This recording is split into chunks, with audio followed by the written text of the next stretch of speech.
கிறிஸ்துவுக்குள் பிரியமானவர்களே, கர்த்தரும் இரட்சகருமாய் இயேசுவின் ஈடிய நாமத்தினாலே உங்கள் யாவரையும் வாழ்த்துகிறேன். தேவனருளி அப்போ மினிஸ்டர் சேனல் மூலியமாக உங்களோடு சந்திப்பதில் மிகுந்த மகிழ்ச்சி அடைகிறேன்.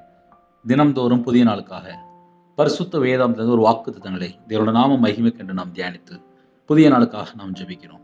மத்தேயு சுவிசேஷம் 11ஆம் அதிகாரம் 28, 29 ஆகிய வசனங்கள். வருத்தப்பட்டு பாரம் சுமக்கிறவர்களே, நீங்கள் எல்லாரும் என்னிடத்தில் வாருங்கள், நான் உங்களுக்கு இளைப்பாறுதல் தருவேன். நான் சாந்தமும் மனத்தாழ்மையுமாய் இருக்கிறேன். என் நுகத்தை உங்கள் மேல் ஏற்றுக்கொண்டு என்னிடத்தில் கற்றுக்கொள்ளுங்கள், அப்பொழுது உங்கள் ஆத்துமாக்களுக்கு இளைப்பாறுதல் கிடைக்கும். ஹல்லேலூயா. கிறிஸ்துவுக்குள் பிரியமானவர்களே, இன்னைக்குள்ள வாக்குத்தத்தம் நாம் தியானிக்க ஒரு நிமிடம் நாம் கண்களை மூடி ஜெபம் செய்வோம். அன்பின் கர்த்தாவே, உம்மை நன்றியோடு துதிக்கிறோம்ப்பா. உங்க பாதபடியிலே நாங்கள் எல்லாரும் வருகிறோம். அடியனை மறைத்து பரிசுத்த ஆவியானவர் நீங்க உங்க பிள்ளைகளோட பேசுங்க. உம்முடைய கரத்திலே அர்ப்பணிக்கிறேன். இயேசு கிறிஸ்துவின் பிதாவே, ஆமென். ஹல்லேலூயா. கிறிஸ்துவுக்குள் பிரியமானவர்களே, வருத்தப்பட்டு பாரம் சுமக்கிறவர்களே, நீங்கள் எல்லாரும் என்னிடத்தில் வாருங்கள். இந்த பூமியிலே நம்ம எந்த குடும்பத்திட்ட பேசினாலும் சரி, என் வாழ்க்கையில இந்த காரியத்துல ஒரு வருத்தம் இருக்கு, ஒரு பாரம் இருக்கு அப்படிம்பாங்க. வருத்தப்பட்டு பாரம் சுமக்கிறவர்களே, என் வாழ்க்கையே முழுசா வருத்தமா தான் இருக்கு, நான் வருத்தப்பட்டு தான் வாழ்றேன், என் வாழ்க்கை முழுவதும் பாரமா இருக்கு, எனக்கு இதுல இருந்து ஒரு விடுதலை கிடைக்காதா, ஒரு சமாதானம் கிடைக்காதா, ஒரு சந்தோஷம் கிடைக்காதா அப்படின்னு புலம்புகிற ஜனங்கள் ஏகப்பட்ட ஜனங்கள் உண்டு. விக்கிர வழிபாட்டுல போய் சிக்கி கொள்வாங்க. ஏன் போனாங்க, எதுக்காக அங்க போனாங்கன்னு சொல்லி பார்க்கும்போது, என் வீட்டுல எனக்கு சமாதானம் இல்லை, அதனால இந்த இடத்துல நான் போனா எனக்கு சமாதானம் கிடைச்சிரும் அப்படின்னு சொல்லி ஒருத்தன் சொன்னாங்க, அதனால நான் அங்க போனேன் அப்படிம்பாங்க. ஒரு மனுஷனுடைய வாழ்க்கையிலே நிம்மதி இல்லாத சூழ்நிலை பல இடத்துல சுற்றி திரிவாங்க. ஒரு எக்ஸாம்பிளுக்கு நான் சொல்லணும் அப்படின்னா என்னைய சொல்றேன். எனக்கு மாந்திரியம் பண்ணியிருந்தான் ஒரு மனுஷன். வியாபாரத்துல ரொம்ப கஷ்டப்பட்டேன். கையில 100 ரூபா கூட இருக்காது. ரொம்ப கஷ்டப்பட்டேன். 10 ரூபா கூட இருக்காது. அப்படி கஷ்டப்படும் போது பக்கத்துல எங்கெல்லாம் சர்ச் இருக்கோ எல்லா இடத்துக்கும் போவேன். யாரெல்லாம் ஜெபம் பண்றாங்களோ எல்லாட்டும் போய் ஜெபம் பண்ணுவேன். என் வாழ்க்கையில் எனக்கு அப்படி ஒரு பிரச்சனை இருந்துச்சு. வசமா மாந்திரியம் பண்ணி ரொம்ப கஷ்டப்பட்டேன். கையில பைபிள் எடுத்து வாசித்து பார்த்தா தெரியுது, தேவனுக்கு பிரியமானபடி வாழ்ந்தால் அந்த குடும்பத்துக்குள்ள மாந்திரியம் வராது, பிள்ளி சுனி வேலை பார்க்காது, விக்கிரத்தினுடைய ஆவி வராது. ஆனா என் வாழ்க்கையிலே நான் துன்மார்க்கனா வாழ்ந்து, நான் உலகத்துல சராசரி ஒரு மனுஷனா வாழ்ந்துட்டேன். அதனால எனக்கு ஆவிக்குரிய வாழ்க்கை என்ன, இயேசு எப்படிப்பட்டவர், அவர் எனக்கா என்னெல்லாம் செய்து முடித்தார், எனக்கு எதுவுமே தெரியாது. ஆனா நான் சின்ன வயசுல இருந்து நான் சர்ச்சைக்கு போயிட்டு தான் இருக்கேன். கண்ணீர் கண்ணீர் கண்ணீர், பிரச்சனை பிரச்சனை பிரச்சனை. என் இருதயம் ஃபுல்லா ஒரே பாரமா இருக்கும், ஒரே வேதனையா இருக்கும், ஒரே மன அழுத்தமா இருக்கும், நிம்மதி இருக்காது. ஒரு பைத்தியக்காரன் போல புலம்பிட்டு இருப்பேன். கையில பைபிள் எடுத்து வாசிக்க ஆரம்பிச்சேன், அவ்வளவுதான். இன்னைக்கு வரையும் இந்த நிமிஷம் வரையும் நான் உயிரோட இருக்கேன். அப்ப என்ன அர்த்தம் அப்படின்னா, வேத வசனங்கள் ஆவியாயும் ஜீவனமாயும் கிருபையுமாயும் சத்தியமாயும் இருக்கிறது. அவருடைய வசனத்தை நாம் பெற்றுக்கொள்ளும் போது நமக்கு ஜீவன், நித்திய ஜீவன் தருகிறார். இந்த பூமியில நமக்கு தீர்க்காயுசு தருகிறார். என் வாழ்க்கையில பல சூழ்நிலை வருத்தப்பட்டு பாரத்தோடு இருக்கும்போது வேத வசனத்தை வாசிக்க ஆரம்பிச்சேன், தியானிக்க ஆரம்பிச்சேன். அந்த வசனம் என்கிட்ட பேசும். என் வாழ்க்கையில நான் இப்படிலாம் மிஸ்டேக்கா இருக்கேன், இப்படிலாம் தப்பா இருக்கேன், இவ்வளவு காரியம் இருக்குன்னு சொல்லி வசனத்து மூலியமா என்கிட்ட பேசுவார். அந்த காரியத்தில் நான் மனம் திரும்ப ஆரம்பித்தேன். வருத்தப்பட்டு பாரம் சுமக்கிறவர்களே, நீங்கள் எல்லாரும் என்னிடத்தில் வாருங்கள். யாரெல்லாம் இயேசுட்ட வரீங்களோ உங்க எல்லாருக்கும் ஒரு இளைப்பாறுதல் உண்டு, ஒரு சமாதானம் உண்டு, ஒரு விடுதலை உண்டு, ஒரு சந்தோஷம் உண்டு. அது எந்த மனுஷனும் தர முடியாது. நானும் எங்கெல்லாமோ போயிட்டு வந்துட்டேன். சில குடும்பத்துல இப்படி இப்படி செய்யணும் அப்படின்னாங்க. அவங்க என்னெல்லாம் சொன்னாங்க, விக்கிர வழிபாடுல என்னெல்லாம் செய்யக்கூடாதுனாலும் எல்லாத்தையும் செஞ்சிச்சு.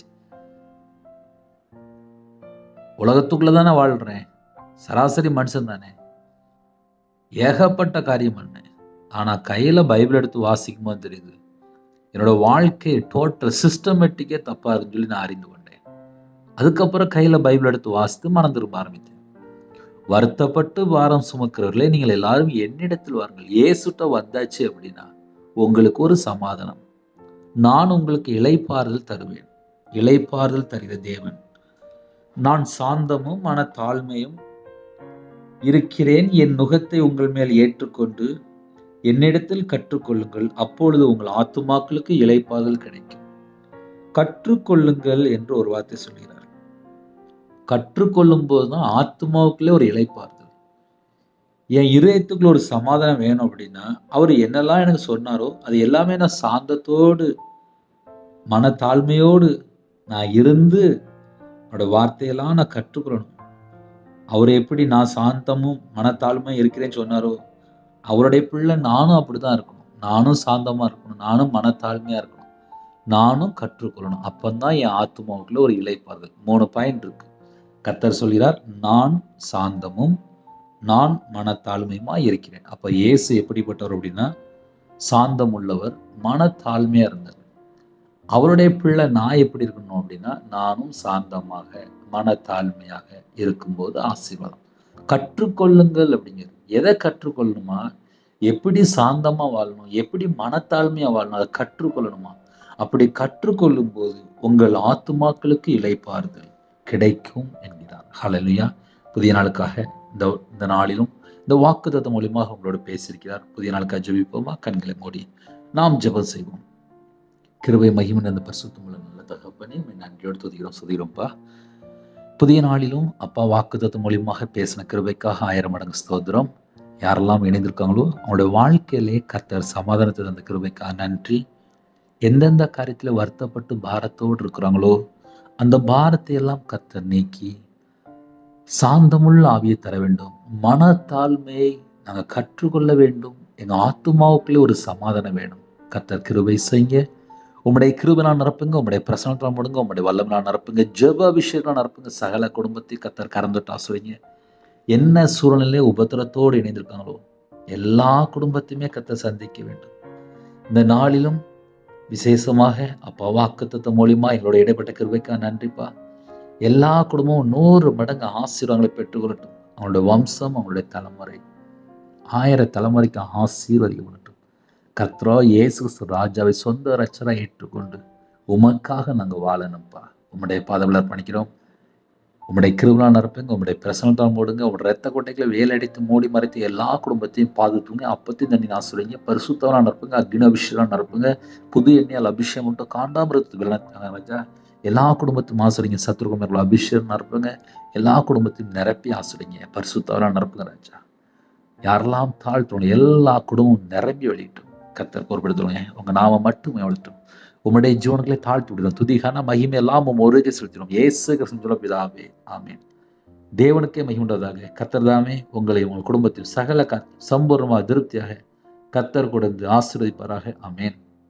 கர்த்தராகிய இயேசு கிருபையும் பிதாவாகிய அன்பும் பரிசுத்தருடைய ஐக்கியமும் இப்பொழுதும் எப்பொழுதும் சதா காலங்களிலும் நம்மளோடு கொடுப்பதாக. ஆமென். கிறிஸ்துவுக்குள் பிரியமானவர்களே, புதிய நாளுக்காக இந்த வாக்குத்தத்தங்கள் பெற்றுக்கொண்டு தேவனுக்காக எழும்பி பிரகாசிங்க. கர்த்தர் உங்களை ஆசீர்வதிப்பார்.